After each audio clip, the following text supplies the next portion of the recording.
근데 문제는 뭐냐면 여기까지 다 좋은데 실제로 정구승 변호사가 직전에 얘기했던 것처럼 지금 야권에 있는 사람들이 대여 공격 소재로 유시민의 발언들을 사용하기 시작했고 정말로 비아냥과 조롱이 난무하기 시작했는데 일단 준비된 영상 좀 보고 오도록 하겠습니다. 장희찬 측은 어떻게 봤습니까? 저는 반성이 많이 되더라고요. 어떤 부분에서? 내가 한 번이라도 유시민 작가처럼 이재명 대통령을 신랄하게 비판해 봤던가. 나보다 낫다. 나도 나름 한다고 했는데 센 이빨인데 이번에 유시민 작가가 이재명 대통령 때리는 거 보니까 내가 한참 모자랐구나. 자, 이런 반응이 나오는 게 정말로 지금 가슴 아프다고 하는 겁니다. 그렇죠. 그러니까 이게 지금 당장은 저렇게 웃으면서 얘기하지만 나중에 정권이 틈이 보였을 때 저들이 얘기하는 걸 그대로 유시민 씨가 얘기했던 걸 그대로 이제 극우 인사들부터 시작해서 한동훈 씨가 갖고 와서 쓸 거예요. 그대로 쓸 거고 당무 개입 얘기, 뭐 얘기 엄청 비꿀 겁니다. 그런 다음에 우리가 거기에 대해 반박하려면 야, 너네가 현자라고 하던 유시민이 얘기했던 거 아니야. 라는 식으로 반박하면 우리가 할 말이 없어져요. 그리고 이제 뭐 어떤 얘기들을 하냐면은 결국은 이제 장해찬 전 최고가 발언을 이어가면서 하는 얘기가 유시민 작가나 김어준 씨처럼 안 돼. 중간으로 나가지 마. 계속 여기 코어 그분들이 말하는 코어 왼쪽 끝에 머물러 있어라고 막 잡아당기는 그 반발이 너무 강하니까 지금은 중도 보수로 나가지도 못하고 코어 안에서도 분열이 일어나고 국민의힘이 결코 뭘 잘한 건 아닌데 지금 굉장히 굿이나 보고 떡이나 먹는 아주 웃어야 할지 울어야 될지 모르는 희한한 상황이 전국 상황이 펼쳐지고 있다. 이런 얘기를 하고 있는 겁니다, 지금. 또 뭐 웃어야 될지 울어야 될지예요. 웃고 있지 뒤로는. 지금 웃고 있잖아. 국민의힘 지지율은 안 오르잖아요. 네. 안 오르는데 민주당이 저렇게 자중질환에 휩싸여가지고 지금 내분을 겪고 있는 거 아니에요? 근데 자칫 잘못하면 이 지금 내분은 그냥 작은 싸움에 불과하지만 나중에 선거일이 가까울수록 다음 선거 그러니까 다음 총선 그다음 대선이 가까우면 진짜 거의 죽기 살기식 싸움으로 갈 위험이 있다는 거예요. 그게 걱정이 돼요. 지금 그 싸움을 노정해 놓고 난 다음에 네. 이 싸움을 하고 있는 거예요. 유시민 작가는. 그렇습니다. 유시민 할아버지가 제일 공포스럽게 여기고 이번에 등판한 이유는 정계 개편의 그 각이 보이기 때문일 거예요. 그런데 거기 정계 개편에 있어서 본인이 어떻게 보면 지분을 넣을 수 있는 구조가 전혀 아니다라는 생각에 그 공포나 그 어떻게 보면 걱정에 나왔다고 저는 생각을 해요. 그러니까 지극히 개인적인 얘기인 거죠. 왜냐하면 정계 개편을 한다고 했을 때 세대 교체도 될 것이고 그렇죠. 그리고 지금 어떠한 실적도 없이 과거 운동권이었다는 이유만으로 그리고 이미지가 포장이 잘 되었던 이유만으로 사실 정권을 차지하거나 그 부경화를 누렸던 분들이 사실 밀려날 가능성이 매우 높은데 그랬을 때 민주당이 과연 그 사람들 다음 그 재개발이 되었을 때 그 자리가 있을 것인가에 대한 공포가 있지 않을까 싶어요. 그렇다 보니까 지금이라도 나서서 정권을 흔들어서 우리 쪽으로 당겨야 된다라는 생각을 갖고 있는 게 그래 우리가 안 다친다. 우리 네. 몫이 생긴다. 네. 그리고 전 두 번째는 열등감도 있었다고 생각해요. 그러니까 나는 서울대 나온 어떻게 보면 이제 686이죠. 거의 786에 가까워진 분들이지만 786 세대의 거의 선두주자인데 저 사람은 대통령은 서울대를 나오지도 않았고 학생운동을 한 사람도 아닌데 대통령이 됐고 그리고 내가 항상 물러나라고 했던 DJ의 픽을 받았던 김민석과 송영길이 이제 총리도 하고 당대표도 하네. 나는 정치인으로서 실패했는데 이건 참을 수 없어 하고 나온 거죠. 저는 그냥 이러한 열등감과 위기감에서 나왔다고 생각을 하고 그러다 보니까 워딩들이나 본인이 말하는 논리가 없고 네. 그냥 정말 저주와 악담밖에 없었다고 생각해요. 아니 근데 오늘 오인혜 씨가 사실 이전 방송에서 눈물 흘린 게 화제가 되기도 했지만 사실 저희도 이제 저희 방송에 주기적으로 모시는 김갑 선생님도 사실은 이 진영에 대한 애틋한 감정을 가지신 분이고 정말 유시민 작가랑도 사적인 교류도 있으시고 맞아요. 그런 분이 왜 오늘 그렇게 이제 분노를 하시게 됐는지 좀 전해줄 수 있습니까? 강성범 TV 오늘자를 보시면 정확하게 알 수 있는데 네. 김갑수 선생님이 정말 어제 잠을 한숨도 못 자시고 굉장히 많은 고민을 하셨던 것 같아요. 내 마음속에 그리고 사랑했던 동지들에 대해서 이제는 내가 정확한 노선을 그어야겠다라고 결심을 했대요. 선을 긋고 새로운 노선을 가야겠다. 그 전에는 네. 그 전까지는 계속 더 이해해 보려고 더 많이 이해해 보려고 죽도록 노력했는데 이번에 유 작가님 방송을 이후로는 확실하게 이거는 노선이 정해진 것 같다. 그렇다라고 한다면 너무 아프지만 솔직하게 이야기해야겠다라고 하면서 막 울분을 터뜨리면서 말씀하시는데 저는 그 모습이 솔직히 좀 슬펐어요. 자기가 한때 너무 사랑했던 동지들에 대한 이 신랄한 비판이 얼마나 본인도 아프실까. 그리고 이 많은 진영의 사람들이 나를 지지했던 많은 진영의 사람들이 서로 분열의 언어로 싸우는 걸 보는 우리 이재명 대통령은 얼마나 아프실까. 이제 이 모든 상황이 참 아이러니하게도 너무 그러니까요. 속상하게 다가오더라고요. 네, 그럴 수 있다고 생각해요. 네. 그러니까 네. 정청래 전 대표가 정권은 짧다 얘기한 거랑 거의 대등한 얘기를 했잖아요. 필연적으로 실패할 거다, 필패할 거다 이렇게 얘기를 그 얘기했어요. 네, 그렇게 얘기를 한 거거든요. 그러니까 그 얘기를 하는 순간 유시민 작가는 이재명 대통령과 이재명 정부와 완전히 선을 긋고 있구나. 그러니까 보다 선명해진 거예요. 싸움 자체가. 그렇습니다. 유시민 네. 작가가 뭘 바라는지에 대해서도 아주 선명하게 나와 있어요. 그러니까 권력 싸움의 한 가운데 정 중심에 뛰어들어 가지고 자기 세력을 구축하고 우리 세력을 지키겠다고 하는 그런 의지를 확고하게 보인 거예요. 그러니까 이재명은 우리 사람이 아니야. 우리 이재명 대통령이 지금 나아가는 길은 우리와 달라. 다르다는 얘기는 실망할 거야. 우리랑 분리되는 길로 가거나 우리를 버리거나 어떤 선택을 하게 될 거야. 그게 거창하게 얘기하면 인위적인 정계 개편이라는 말로 나오는 거예요.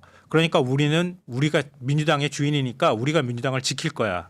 이런 태도를 보이는 게 아주 분명하게 이번에 나왔다고 보고요. 거기에 제일 사실은 유탄을 맞은 게 정청래 후보죠. 지금까지 계속 나는 그렇지. 이재명 대통령을 지킬 거야. 그러니까 이 유불리를 좀 네. 따져봐야 됩니다. 가면을 지금. 쓰고 있었는데 네. 갑자기 유시민 할아버지가 나와갖고 야 우리 반명이야 하고 가면을 뜯어버렸으니까 그러니까 거기에 대한 대응을 못하고 노코멘트라고 나오는 어떻게 건데 하는 거냐 도대체 지금. 네. 아니 전 유시민 작가한테 얘기해주고 싶어요. 다시 정계 복귀 선언하시라. 차라리 네. 저는 절대 못할 겁니다. 정치를 하면 되는 거예요. 그라운드에서 막 뛰던 선수가 나와가지고 스포츠 평론하다가 내가 저 트로피 갖고 싶은데 그런다고 막 다시 그라운드로 뛰어들어가는 거야. 지금 거의 그 수준까지 왔거든요. 그러니까 차라리 나 정치하고 싶어. 정치를 해야 내 세력을 지키든가 말든가 나의 지분이 있을 거 아니에요. 이거는 페니 작가가 된 저의 입장 분석에서는 절대 일어나지 않는 게 저분의 특징이 책임을 지질 않아요. 단 한 번도 저 본인의 역사에 있어서 책임을 지지 않기 때문에 책임지는 일을 해야 하는 정치인으로 나서지 않을 거예요. 그렇기 때문에 항상 뒤에서 전화 받는 거 좋아하고 나한테 의견 물어보는 거 좋아하고 내가 어른이 돼갖고 하는 걸 좋아하는 사람이지 내가 전면에 서서 그 비판을 몸으로 받아가면서 내가 뚫고 간다 논리로 사람을 뚫고 간다 그럴 능력도 나중에 의지도 책임질 없는 수 책임져야 되니까. 맞아요. 네. 그 얘기하고 싶었던 거예요. 저도 안 뛰어드는데 이런 얘기 하지 말고 차라리 뛰어들어서 해라. 책임지고 자기가 그걸 지분을 지키든 사람을 지키든 지키면 될 거 아니에요. 근데 왜 자기가 지금 떨어져 있으면서 사실 민주당 당원도 아니잖아요, 솔직히. 그렇죠. 근데 자기가 무슨 지분이 있다고 지금 저러는 건지 모르겠다는 그러니까 거예요. 지금 정청래 전 대표가 아까 이제 정구순 변호사 잘 설명했는데 유시민 작가의 발언을 어떻게 생각하냐는 취재진의 질문에 노코멘트라고 답했는데 정신이 사실은 노코멘트로 답했다는 것은 어떤 의미인지는 우리 시청자 여러분들도 다 짐작을 하실 것이고 전 솔직히 말하면은 유시민 작가에 대해 이렇게 물으면은 저는 이재명 정부 비판에는 동의 못합니다라고 그렇지, 저는 정청래 그렇지. 전 대표가 솔직히 얘기할 줄 알았던 게 그래도 앞에 한 말이 거짓말이 아니라면 이재명 대통령은 여러 가지 생각을 밝혔지만 계속해서 원팀이고 함께 갈 거고 여러 번 강조를 했잖아요. 그런 측면에 이런 답이 나와야 되는데 이런 답을 하지 않았다는 게 어떻게 보면 실제 본인 생각이 무엇인지를 간접적으로 보여줬다고 봅니다. 그럼요. 찰떡공조. 이재명 대통령 끝까지 지킬 사람은 나다라고 얘기했던 건 그냥 립 서비스였던 거죠. 그러니까 도저히 이거는 용납할 수 없습니다라고 말해야지. 이재명 대통령 필패할 겁니다. 이렇게 얘기한 부분에 대해서 난 노코멘트 하겠습니다. 이렇게 얘기하면 어떡해. 그건 부적절한 얘기입니다. 근데 검찰 개혁에 대해서 얘기한 거 한 번쯤 다시 생각해 보라고. 그래, 이렇게 그 정도는 얘기하면 괜찮지. 이렇게 얘기하면 몰라도 네, 나 저러면- 노코멘트 하겠습니다가 뭐야. 저러면 딴지에서 야 우리 유현자님을 버려? 이러면서 이제 또 거기가 딴지가 그렇죠. 보이는 거야 지금. 예. 딴지가 민심인 분인데 딴지에서 그러면 유시민과 각을 세웠다면서 야 저 기회주의자 이러면서 비판을 받을 거기 때문에 그건 참아 못하는 거예요. 그럼 이재명 대통령은 버리고 지금 유시민은 딴지에서 못 이미 버리겠다? 이재명은 적인 거고 내 손가락을 자르고 싶다라고 나오는 이미 그저 거기 민심은 그렇기 때문에 정청래 대표 후보 입장에서는 지금 그것보다 중요한 건 자기 딴시 민심 챙겨야 되기 때문에 그걸 못 하는 거예요. 그렇게 그거는 손가락 자르고 싶을 때는 안철수 의원한테 가서 물어보라. 어떻게 하면 되는지 알려줄 거야. 야, 근데 저는 이런 그 정청래 전 대표의 태도가 과연 당대표 선거를 치르는데 뭐 손익 계산을 본인도 해봤겠습니다만은 제 생각에는 플러스는 안 될 것 같은데요. 근데 이제 투표율, 그러니까 당원 중에서 실제로 투표로 나서는 사람, 그리고 그 강력하게 지지하는 사람들의 비율을 생각했을 때는 나을 수도 있다고 생각하고 저는 더 멀리 볼 수 있다고 생각해요. 아, 멀리 볼 수 있다. 그러니까 지금 당대표 선거는 몰라도 최고위원에서 3명 이상을 밀어넣는다고 하면 차후 공천, 그러니까 다음 그 총선을 다음 앞두고 총선. 네. 그 최고위원들이 흔들어서 어떻게 보면은 비대위로 만들어 갖고 지금의 당 대표를 끌어내린 다음에 그때 공천권을 확보하자라는 마인드로 간다면 오히려 지금 내가 중도나 아니면은 일반 당원들의 표를 얻기보다는 강성 지지층을 지금 미리 확보를 해놔야 된다. 네. 그래야 그때 위기를 만들어서 흔들었을 때 내가 다시 대장이 돼갖고 비대위원장이 될 수 있다라는 각까지 보지 않았을까 싶어요. 아니 그럼 이제 유시민 작가 관점에서 생각을 좀 해보면은 지금 경기 평택을 선거에서 앞두고 각종 방송에 나가 사실상 조국 후보 지지를 했는데 결과값은 3등이었습니다. 만약에 이번 전당대회에서 사실상 정청래 전 대표의 노선을 지지한 것으로 보이는데 정청래 전 대표가 만약에 떨어진다. 이러면 유시민 작가의 현실 영향력은 어떻게 되는 겁니까? 계속 그들을 묶어가지고 데리고 가려고 하겠죠. 그럼에도 불구하고 간다. 네, 그럼요. 그들과 함께. 네, 그래서 네. 계속 흔들 거예요. 유시민 작가가 잘하는 건 딱 하나밖에 없어요. 진영 결집.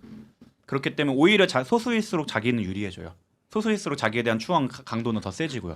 그러니까 자기네가 밀려났다고 하면 이재명이 우리를 배신했다. 역시 다 정권을 봐보니까 바뀌는구나 하면서 다시 운동권 모드로 변해서 진영 결집을 시도할 거예요. 그리고 거기에 현자로 아니면 대부로 남아갖고 본인의 영향력을 유지하려고 하겠죠. 네. 그럼 그렇게 하면 유시민 TV를 만들어야 돼. 근데 이미 왜냐하면- 있어요. 그러니까 지금 저희가 간과하고 이게 또 딥하게 파는 빠와 까의 경계에 있는 사람은 알고 있거든요. 아니, 뭐가 있어? 김어준 씨가 유튜브 채널 파세요라고 하면은 마치 유튜브 채널 없는 것 같잖아요. 낚시 TV 만들었어요. 근데 흥행이 안 된 거야. 아 낚시 TV? 있어요 유시민 작가 거가. 한각이 지금 낚시하다가 지금 이런 얘기 한단 말이에요? 본인이 낚시한다고 해도 유튜브가 잘 될 줄 알았겠지. 하지만 이거 유튜브 생태계가 만만치 않습니다. 여론 낚시든 잘 보는 것 같아. 내가 생각해보니까 지금 보면은 네. 제가 원래 빠와 까는 한 끗 차이라니까요. 그만큼 제가 잘 알고 있기 때문에 말씀드리는 거고. 그리고 이분이 참 저는 안타까운 것 중에 하나가 과거에는 유시민 할아버지가 새로운 의제를 던지기도 했어요.